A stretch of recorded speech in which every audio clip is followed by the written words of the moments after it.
One final idea concerning contemporary manifestations of the Sirius energy has to do with the appearance of menacing extraterrestrials as seen in UFO literature. For the most part, severely negative UFO experiences, cattle mutilations, and the "men in black" phenomenon are connected to the negative Sirius and Orion group, who actually generate more fear than damage.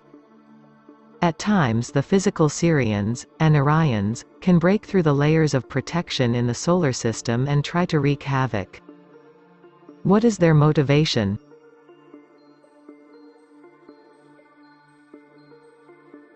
In exploring the ancient Sumerian texts concerning early history and the nature of the conflicts of the gods, one gets a clear idea that Earth, in whole or in part, was involved with issues of territorial dispute by various groups at different times. The question has often been asked why the Sirians seem to be so involved in Earth's development. If it is indeed true that Sirius is a trinary star group, as the Dogon tribe's astronomical traditions suggest, could it be that Sol, Earth's sun, is or once was the third star? If that is the case, Earth may have been part of a territorial dispute among the Sirians from its very inception. This could explain why the negative Sirians consider it to be their right to do as they wish on Earth, and why they point an accusing finger at other extraterrestrials for wrongly interfering with Sirian internal affairs, thus creating many historical disputes. The Sirians may consider Earth to be part of their territory. In present time, Sol is only 8.7 light-years away from the Sirius system, which has been considered by astronomers to be part of our local star family. Many of the early Sirians were quite adept at genetic engineering. During the Earth inception, the physical Sirians placed a latent DNA code within the early humans. When Earth beings reach a certain vibratory frequency as a race, this code will be triggered. Contemporary negative Sirians are terrified of this. They have continually kept themselves from transitioning into fourth density for fear of non-existence. They fear that if Earth transitions, they will transition also and cease to exist. They believe if they keep society in fear, Earth will not be able to make the shift.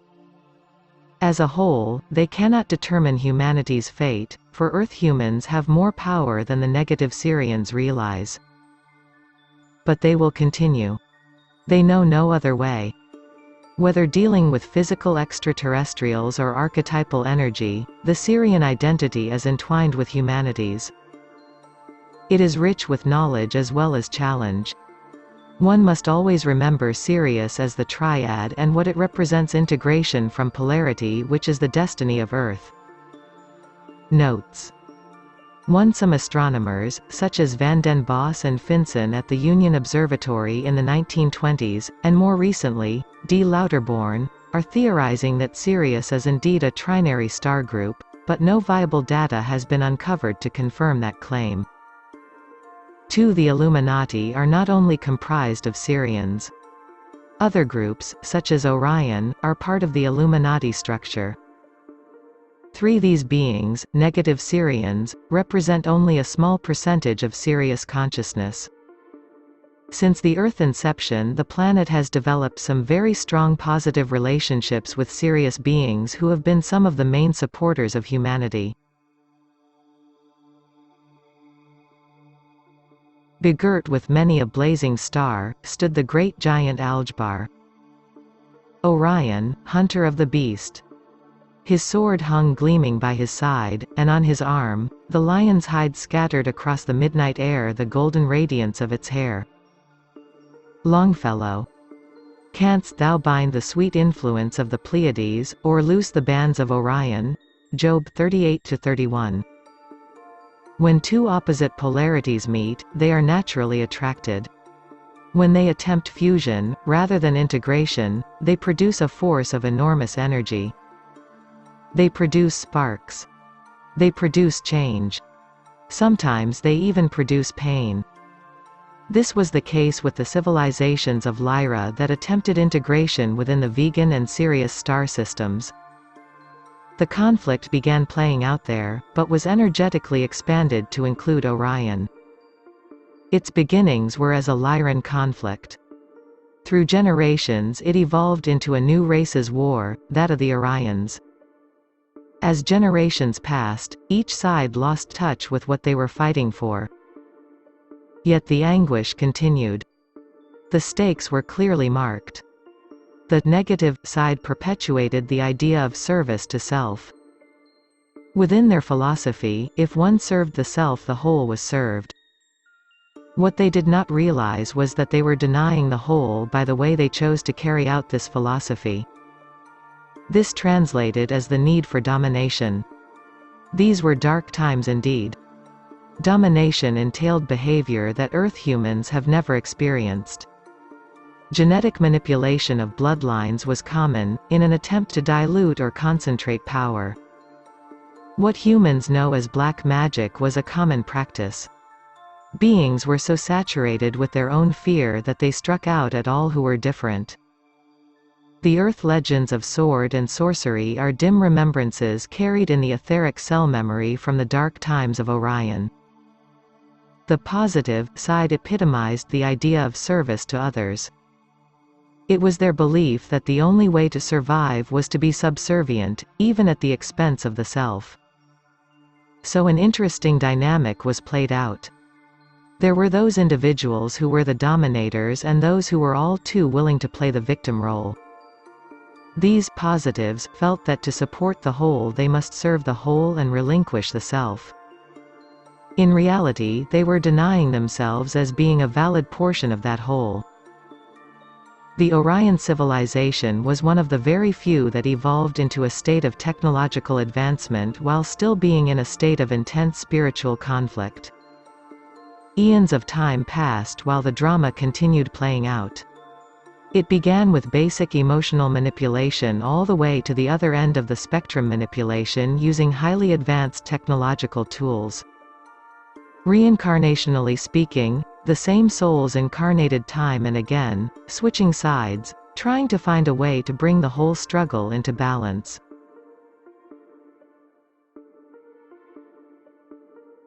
Within Orion history there has always been underground resistance. Throughout the ages its strength ebbed and flowed like the pulses of their red giant Betelgeuse. Usually they would be discovered by the negatives, disbanded, and punished. Any time they built up some momentum, it radiated too loudly and they were found. As the philosophy of the resistance solidified, it became apparent that they needed to squelch the radiation of their ideas. They decided instead to symbolically absorb. They allowed people to come to them. They became like a black hole which was unable to be seen, but the force and momentum of their energy was as powerful as a silent wind. Their organization was thus called the Black League.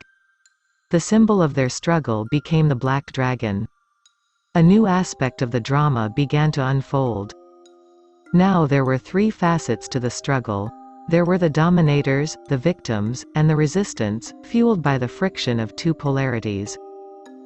The Black League became quite successful in thwarting the efforts of the dominators, known as the Orion Empire. However, it was only enough to reduce their momentum to a standstill. An energy impasse was reached. Within the souls of these repressed people existed a great desperation. They knew the extent of the Orion Empire's control. The Empire had devised ways to control astral bodies. Death was no longer freedom. Many individuals studied with heretic teachers to learn the ancient knowledge of dimensional consciousness travel. Few were successful, but those who were found a way out of the Orion system forever. Through focused concentration and disengagement from the Orion mass conscious belief systems, a small percentage of individuals were able to leave their bodies, die, and successfully target or home in on beings who had escaped or were reincarnated on Earth from Orion. The Orions had the capability to target Earth individuals in Earth's past, present and future. Once these beings were targeted, the Orion entity was able to create a window through which she could travel. When she came through that window and incarnated on Earth, that being became lost in the Earth mass consciousness. This was a safety mechanism. If they did not know their own identity, they could not be pursued by the Orion Empire.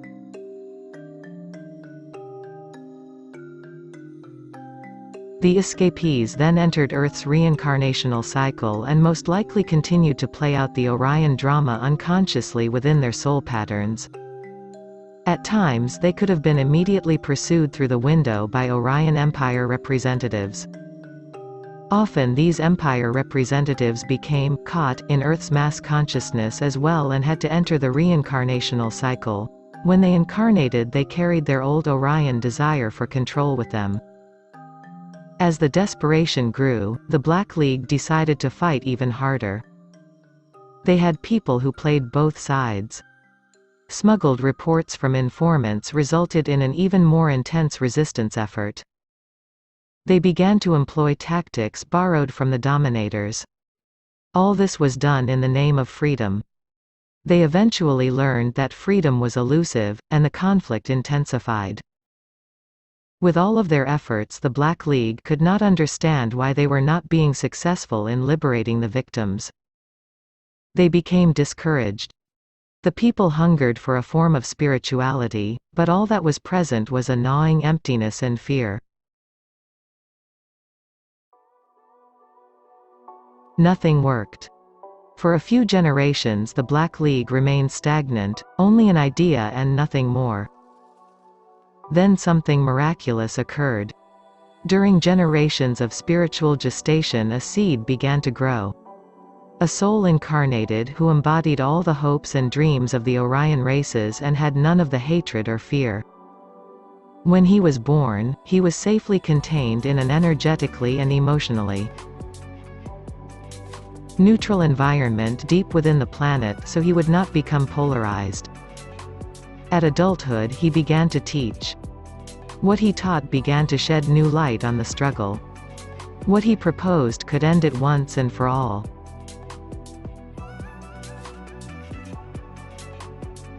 Note by Anata Amara. This being is known as the Orion Christ and perhaps is the original Christic archetype. He taught universal laws. Positivity cannot be achieved through negativity. The Black League was fighting fire. With fire, only creating a blaze instead of peace. One must integrate positivity and negativity to the balance point. One must love, not fear. The idea of peace and freedom must be loved so much that one is willing to live it in one's soul despite outside manifestations. The Black League thus learned that their intentions were good, but their actions only caused more of what they despised. This realization occurred on mass levels. It opened new doors of spirituality for the people of these oppressed worlds. They had a long way to go, but at least they now knew where to start. Once the dynamic began to be understood from higher levels, it was decided that they would transmute this energy by moving outward into the galaxy and starting fresh. From these higher levels they called upon the founders to assist them in choosing a world. Of primary concern was an assurance that all the tools were provided on this new world for these adventurous beings to begin transmutation of the Orion energy. Free will, choice was the primary tool, as well as a latent DNA code that would trigger a desire for societal preservation when if it became possible for them to self-destruct.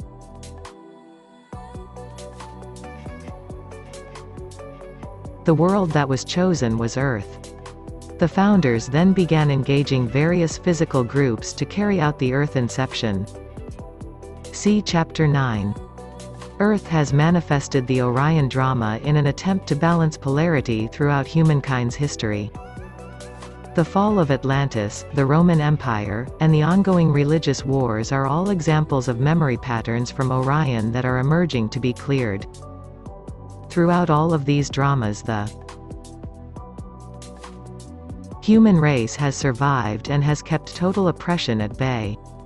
Humanity continues to play out the same dynamic: victims, perpetrators, and resistance. However, this time light is beginning to spread, and even the resistance is beginning to learn early on that one can't fight fire with fire. The contemporary Orion civilization, existing in the same time continuum as present-day Earth, has already healed its conflict. Because Earth is still playing out Orion's past in an attempt to balance it for itself, the primary contact humanity receives from Orion has been judged to be negative. The Men in Black phenomenon, as well as some manifestations of the Illuminati structure, are playing out the past Orion need for control. The Men in Black, MIBs, have several origins. Some are human incarnations from Orion and/or negatively oriented Sirius energy. Others are actual past Orions who have traveled forward in time to present-day Earth. These include Empire representatives who were caught in Earth's mass consciousness as they pursued Orion escapees. They perceive Earth as a threat. From their point of view, as humanity awakens and liberates itself, it magnetizes the oppressed Orion beings to seek freedom here. They want to keep these windows of opportunity closed for the victims of Orion, keep Earth unempowered, and stay in total control. The MIBs are only one manifestation of this idea. Generally, it is played out on Earth in a much more subtle way. Those individuals who carry the oppressive patterns from Orion act from their soul memory and are not necessarily conscious in their desire for absolute control. In researching 20th-century MIB encounters, one comes across the ironic behavior of these beings. They function at a very autonomous level and seem to never claim for themselves the power that they so single-mindedly attempt to wrest from humans. This may suggest that the MIB is only a pawn in perhaps an even more bizarre power struggle. The Orion drama is not an experiment done to someone by someone else. All those who choose to be a part of the Earth transmutation do so through their free will. This transmutation, integration will affect the entire galactic family created through the dimensional infusion. This would initiate the beginning processes of the integration back through the prism of LYRA. The integrated polarities can thus be termed the Orion light. There were stages built into the transmutation project from which the founders would be able to gauge its progress. The first stage was a simple seeding and developing of third-density life into a strong genetic strain on Earth. The subsequent stages involved various developments of civilization. The crucial stage is occurring presently upon the Earth, the mass reawakening of millions of souls to a greater spiritual purpose. This awakening occurs naturally and begins to accelerate a widening of the gap between the positive and negative poles, as seen presently within society. The accentuation of this gap serves to polarize and highlight the choices society may take, making it clear that choices must be made at this point in time. Humanity does not have the ugliness and pain of a tormented past to the extent that the Orions had. As Earth reawakens, all the tools become visible for humanity to claim responsibility for the whole and the self.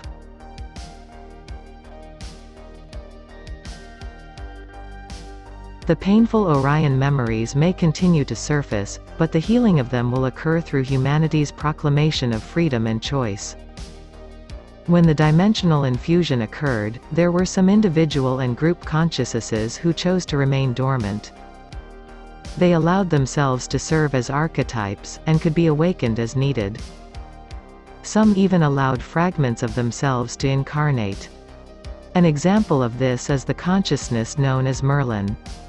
During the time of the Orion drama, the friction between the two polarities awakened the sleeping magician. He became a guiding force in the drive to integrate from both a physical and a non-physical point of view. Fragments of his consciousness would incarnate intermittently to spark a memory of the past and a vision of the future. He has gone by many names on many worlds, but he always mirrors one's own beauty as well as one's ugliness.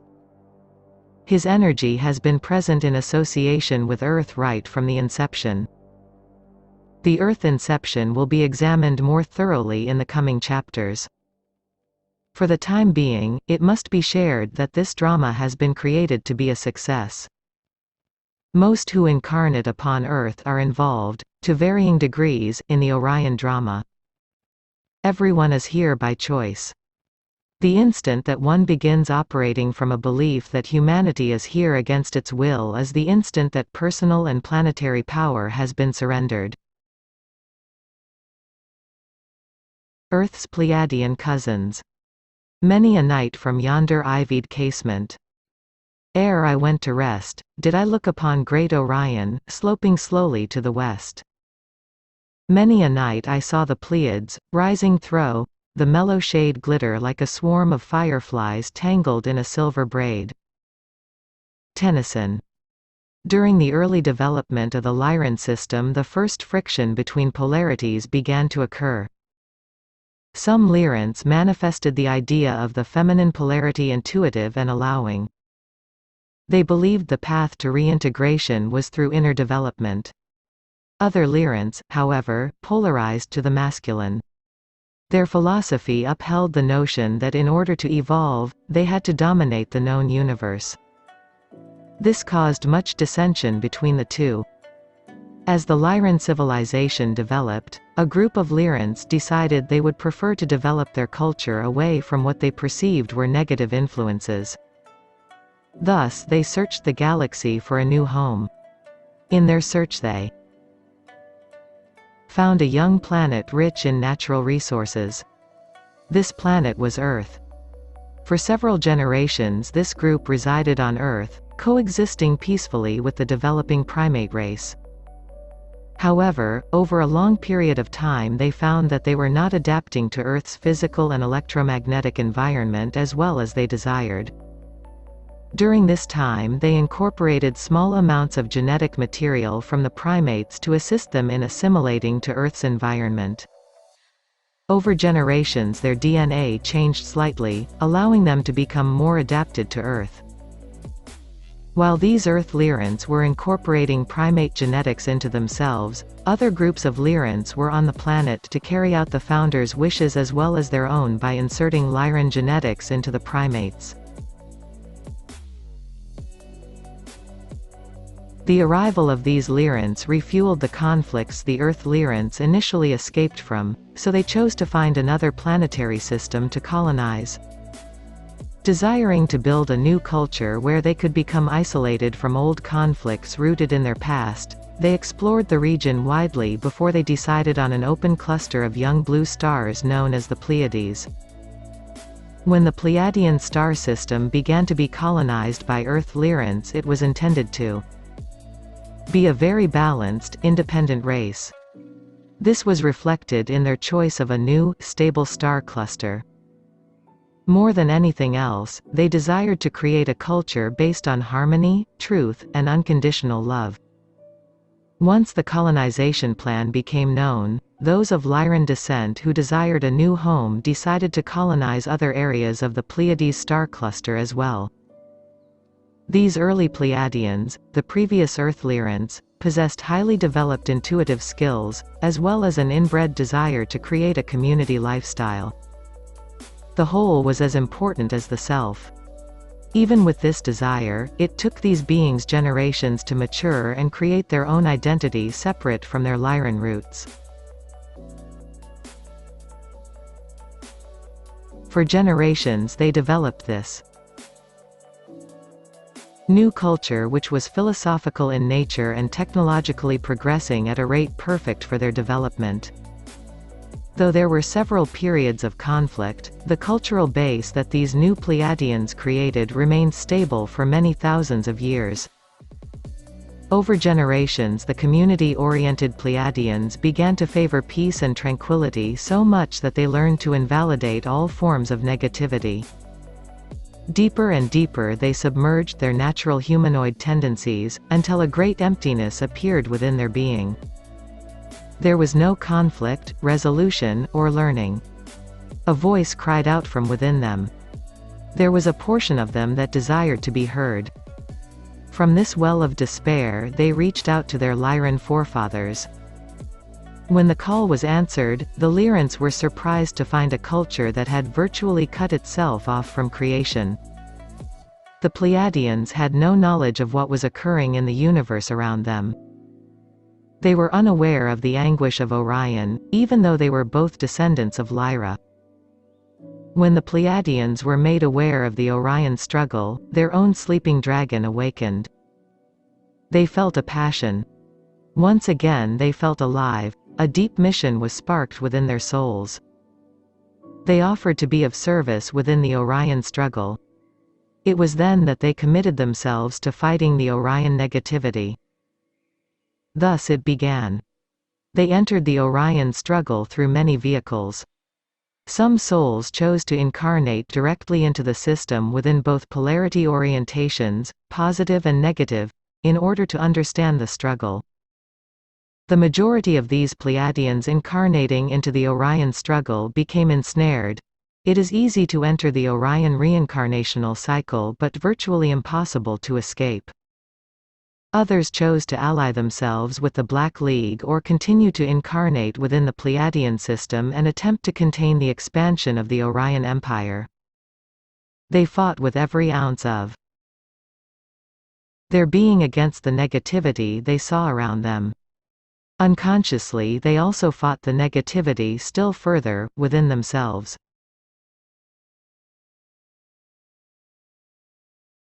The Pleiadians fought as zealously against the Orion negativity as they did their own latent shadow selves. Instead of finding a truth within, they only perpetuated their hatred of their own negativity. It was only when the Orion Empire destroyed one of their populated planets that they disengaged themselves actively from the Orion struggle. The lifeless, charred planet still stands in their system as a reminder of their past actions. When that planet was obliterated, the Pleiadians were devastated. Finally, an impasse was reached. On the highest levels of being, every consciousness involved in the Orion drama took a step back. They evaluated the situation. It became obvious that the resolution needed to occur from a different angle. They agreed to extend the conflict to another arena within the galaxy. The Pleiadians were faced with a choice. Would they return their energies to their home worlds, or would they agree to resolve their own issues, as well as the Orion struggle, once and for all? Initially, they chose to return home. This allowed them to gather their strength and search the very depths of their souls to find a way to become whole. They were so afraid of the negativity that they became immobilized. They waited. They pondered. And they faltered.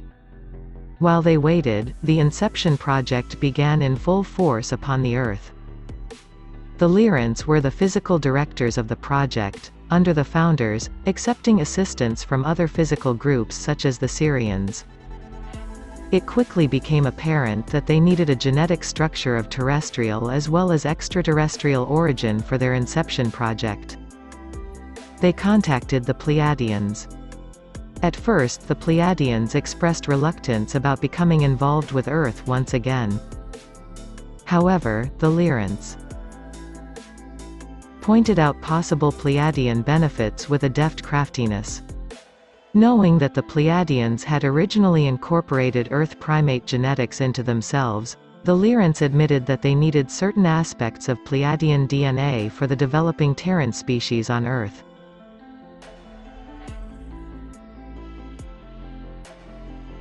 Unknowingly, they also created a way for the Pleiadians to face their negativity once and for all. It was proposed that a DNA transfer from the Pleiadians into the Terran species over a long period of time would create a race of humanoids who would be terrestrial but would also have extraterrestrial roots. The closest ancestors of these Earth humans would be the Pleiadians, and through these family ties the Pleiadians would be allowed to be involved with the Earth species development. During this involvement they would observe the developing race, interact intermittently in order to keep them on course, and learn about human negativity. This vicariously would heal the pain of the Pleiadian past. After some reluctance to associate once again with the Lyrans, a group of Pleiadians finally agreed. From this agreement came thousands of years of Pleiadian interaction with nearly every primitive culture upon the Earth. Drawings of space beings and spacecraft adorn many cave walls, and many ancient documents record the actions of these gods who came from the sky. They saw themselves as gods, no more than today's humans do. However, from the point of view of a primitive people, they surely must have seemed like gods. During certain developmental stages of a humanoid species, it is common to give up personal power to a godlike or magical figure. This became widespread, and soon the Pleiadians began to relish the power they were given. Many ancient myths concerning jealous gods are directly linked to these extraterrestrial beings from other systems, including the Pleiades. When these power binges occurred, it was necessary for these extraterrestrials to be reminded of their purpose.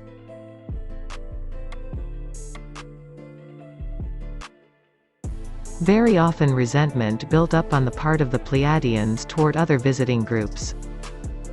For a period of a few thousand years the Pleiadians grew in power, and then were consistently reminded of their place. The irony of the situation soon became known to them. They had wished to get in touch with their negativity. Their wish had been granted. During these interactions the Pleiadians involved with Earth were all from the same time continuum. Their contacts were consistent with their development. They had not yet mastered the complex technology of time-space manipulation. It wasn't until the 20th century that Earth has begun to pull in Pleiadian contact from many different time frames simultaneously. Though contact continued intermittently until the present day, it has slowed in comparison to earlier times. Most Pleiadians no longer consider Earth humans to be children, and they allow humanity to make its own choices. Once Earth began its technological era, it was watched very closely for the critical mass necessary to activate the DNA code for preservation of the species. Since the 1940s both physical and non-physical extraterrestrials have been monitoring humanity and attempting communication, mostly in subtle ways. The Pleiadians were the first to begin a major benevolent contact program physically with Earth. Although this was quietly carried out as early as the 1930s, it began to be noticed on a wider scale in the 1970s. 4. A Swiss named Billy Meyer has documented hundreds of hours of communication with the Pleiadian cosmonaut SEMJs. He also possesses a large number of photographs of the Pleiadian spacecrafts which, using photographic technology, have never been proven to be false. He claims to have been taken both backward and forward in time by the Pleiadians, and their allies the DALs, to view various events. This contact has caused major controversy since it was revealed. Meyer had been provided with evidence, by the Pleiadians themselves, such as a metal sample which was analyzed on film by a noted IBM scientist. The analysis revealed an unusual combination of materials including a rare and expensive element called thulium. Also, when analyzed further, the sample seemed to display properties of both metal and crystal. The metal sample subsequently disappeared, but the film analysis remains. Within the UFO research community, this case is a classic example of throwing the baby out with the bathwater. Because it is too easy, it is considered to be fraudulent. When Meyer attempted to construct models of Pleiadian spacecrafts to see if the photographs could be faked, the models were found, and the whole case was labeled a hoax. The teachings of the 1970s from SEMJs and her associates are now beginning to be more widely known. They teach spiritual truths as well as give a partial history of the Pleiadian race. Some teachings warn of impending natural and man-made disasters connected with a new age to come. It seems that these Pleiadian beings were from an orientation in their history where warning humans about approaching cataclysm was part of their contact philosophy. Though these teachings may have been applicable when they were given, one may question how they relate to today's mass consciousness. There are indications that the mass consciousness of Earth made a shift from a future of disaster to one of increasing responsibility during the time period of 1980 to 1982. Since these Pleiadian teachings were given before the shift was made, perhaps they represent an old idea. It does not necessarily mean they are not valid, but it does mean that perhaps there is a different outlook coming to humanity instead, one which reflects the choices and changes humanity has recently made on a mass conscious level. The Pleiadian contact coming to us presently, both in physical and telepathic forms, may echo a different voice. Some claim to be the future descendants of Meyer's Pleiadians. These Pleiadians speak openly of their difficult past and why they felt they needed to use certain tactics in dealing with Earth. They admit to having their own motivations for contact, and thank this planet for all they have learned. They are helping society to shed light on other forms of contact in which they themselves are not directly involved, such as negative abduction experiences. They are sincerely assisting humanity by whatever means they can, allowing the planet to achieve a global as well as galactic viewpoint. The Pleiadians have specific reasons for being tentative in their present interactions with Earth. For thousands of years they have stepped in either to protect us from danger or to control us like children, for our own good. Some splinter groups even manipulated humankind for its own purposes. This has been a source of great shame to them. They now realize that humanity must make its own choices and they must trust the human ability to do so. They have created a karmic cycle through their interference. For their own growth, it is imperative that this cycle be relinquished. The thought of perpetuating the pattern of interference on Earth is the single most fearful idea facing a Pleiadian. Will Pleiadian contact with Earth continue in the future? Since they are the most similar to the Earth human physically, in fourth density form, it seems appropriate that they become one of the first to walk this planet undisguised. They stress, however, that as much as humanity might want to meet its cousins from the sky, they will not initiate an open contact program until humanity can embrace its brothers across the street. It is up to this planet. It is humanity who is calling the shots. Are we finally ready to let go of the fear of recognizing our heritage and accept their outstretched hands?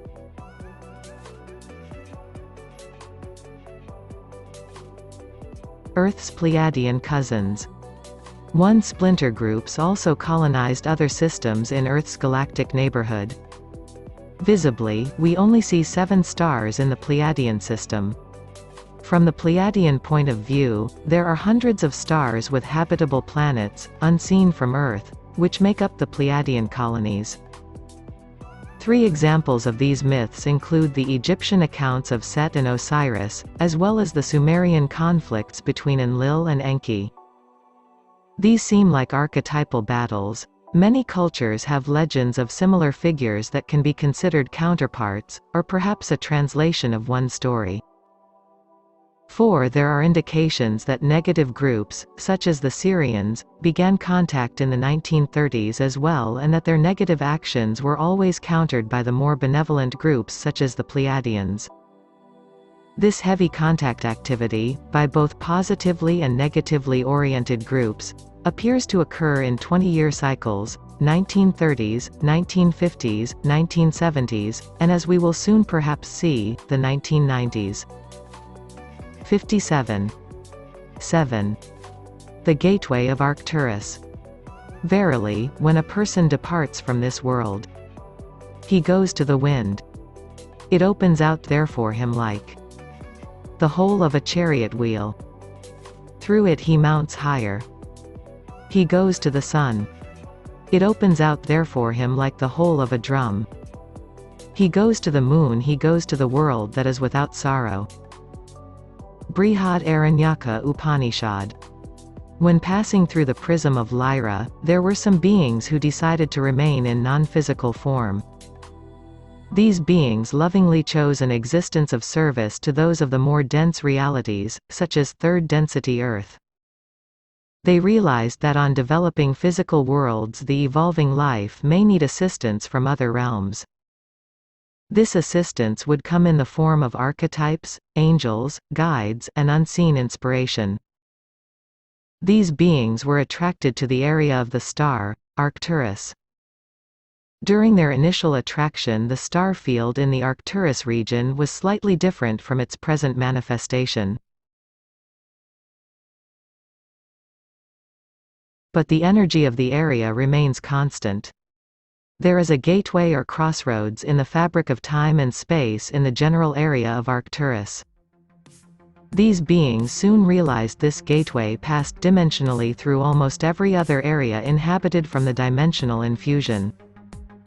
It was then that they began to understand their purpose, to aid consciousness from many levels of awareness. The Arcturan purpose is multifaceted. One idea is that they serve humanoid kind as an ideal. They represent the future self of an individual or a society. Their energy is, by its nature, a magnet that draws out positive potential and integration from the very depths of being. They reflect to Earth where it is heading in its evolution. Once humanity evolves into non-physicality, the ideal goal is to achieve a consciousness similar to that of the Arcturan mass consciousness. They recognize themselves as a group matrix, committed to the idea of the evolution of consciousness. Very often Arcturan beings will manifest to humans as angels. It is known that one of the purposes of an angel is to serve humankind. In a very real sense, the Arcturans have a dedication to humanoid kind. They have chosen to learn about physicality through physical beings. They are etheric in nature. Their energy can be felt as a presence, a surge of creativity or unconditional love. They will manifest according to the belief system of the person with whom they are interacting. To the more traditionally religious, it will be as angels. To some of the more modern seekers, perhaps as extraterrestrials or future selves. Either way, the outcome is the same: an interaction with a truly loving being devoted to the service of physical beings and thus the whole.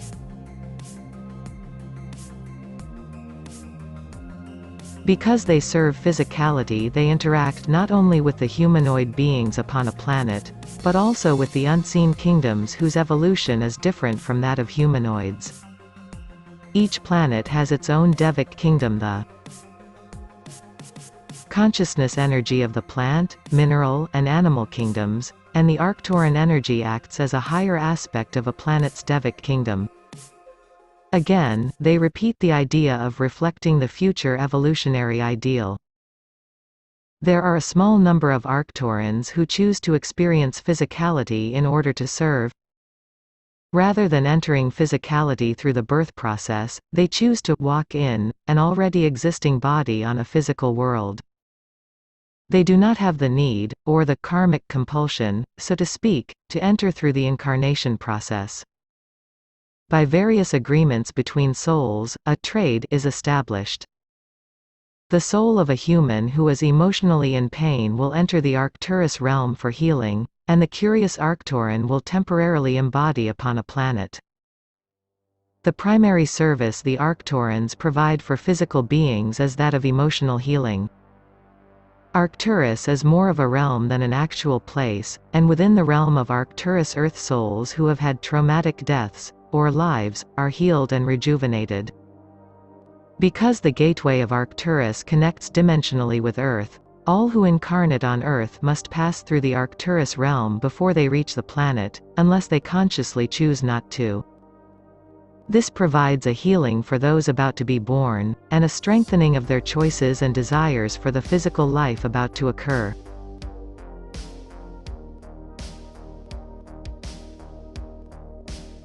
The gateway of Arcturus prepares non-physical consciousness for the intense focus of physicality and thus sexuality.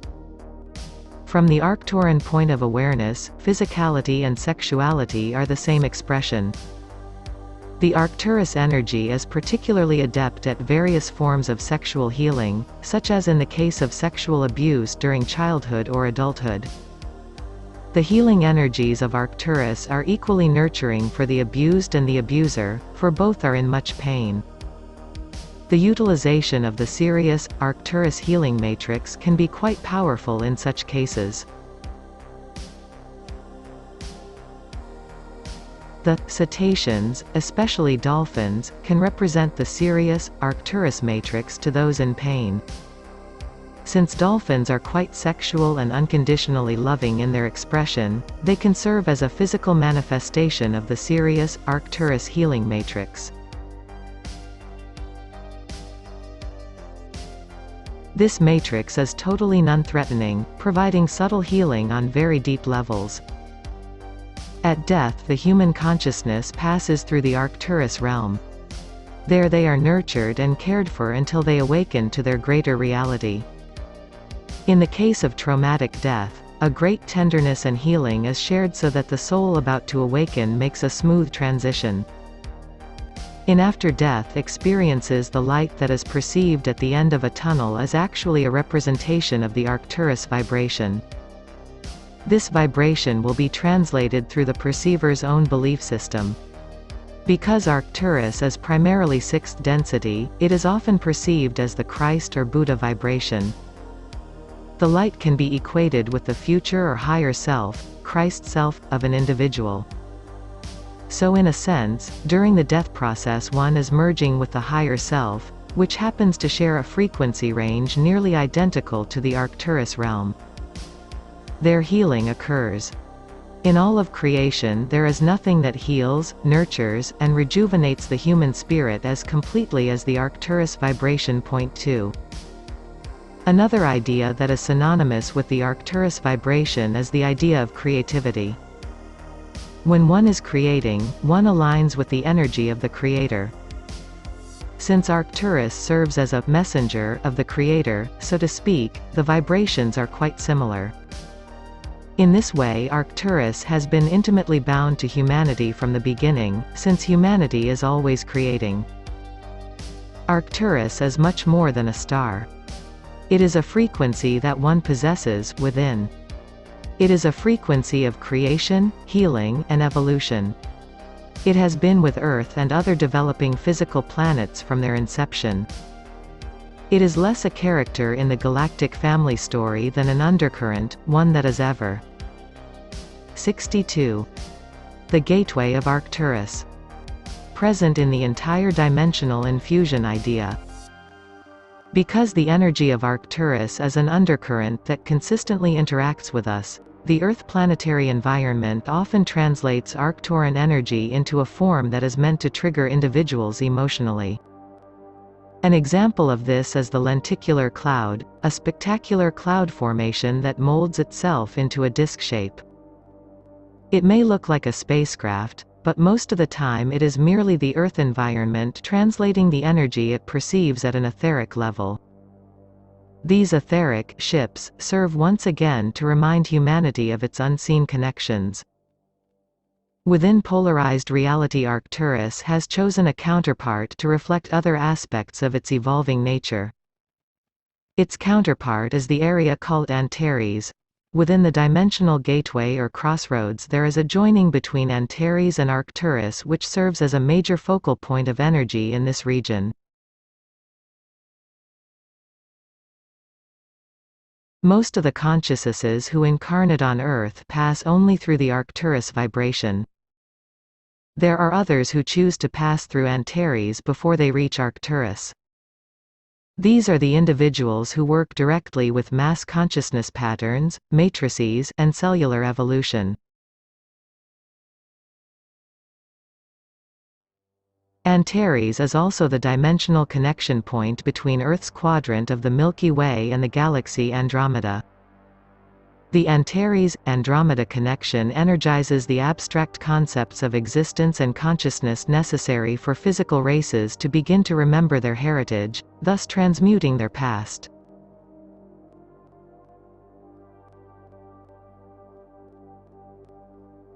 Most of the other races explored in this work have more individualized agreements with planet Earth. The Arcturus connection is very fluid, very malleable, but no less important. If one likens all the other characters of the story to ingredients in a cosmic soup, one can see how they all add to the flavoring. However, if one likens Arcturus to the consistency of the bouillon in the soup, it is apparent how the Arcturan vibration is a vital ingredient that holds it all together. Many manifestations of the Arcturan energy on Earth can be explored. First, one can say that Arcturus and Sirius form a partnership. Whereas Arcturus works with emotional healing, Sirius facilitates physical healing. The Egyptians knew these connections and called upon the energies of the Arcturus-Sirius matrix for assistance in their rituals. The Egyptian deity known as Anubis was a direct Sirian archetype, but worked with the Arcturan energy. Anubis guided individuals into the underworld, the astral, or through the process of physical death. There the energies of both Sirius and Arcturus began the healing process with the soul. The representation of the jackal, or the dog, as in the dog star of Sirius, as Anubis is a blatant signal that the Egyptians were aware of the connection. Anubis, as a Sirius archetype, led the departed soul to the Arcturus realm where healing occurs.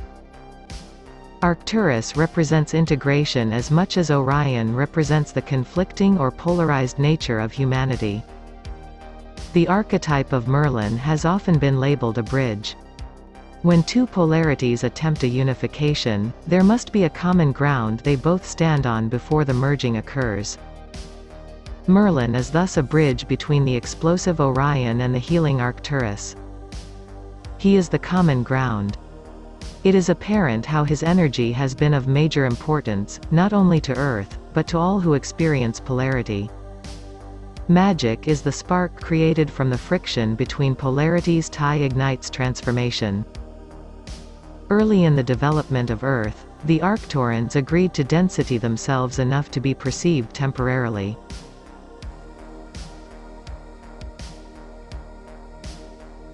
They interacted with the early culture called Lemuria by teaching healing skills. The memory of these interactions was carried throughout generations. When the Lemurians migrated to many areas of Earth, these memories were carried with them. The statues of Easter Island are one of the few ideas that remain in the physical of their direct interaction. These statues are not meant to represent these densified Arcturans so much as to pay tribute to them.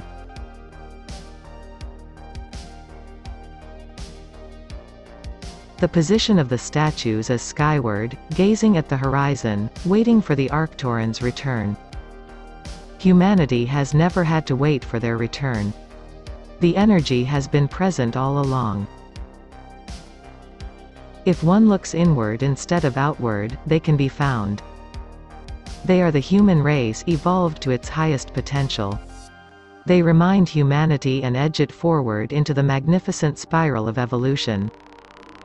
Home is where the heart is, and the heart is the path of Arcturus.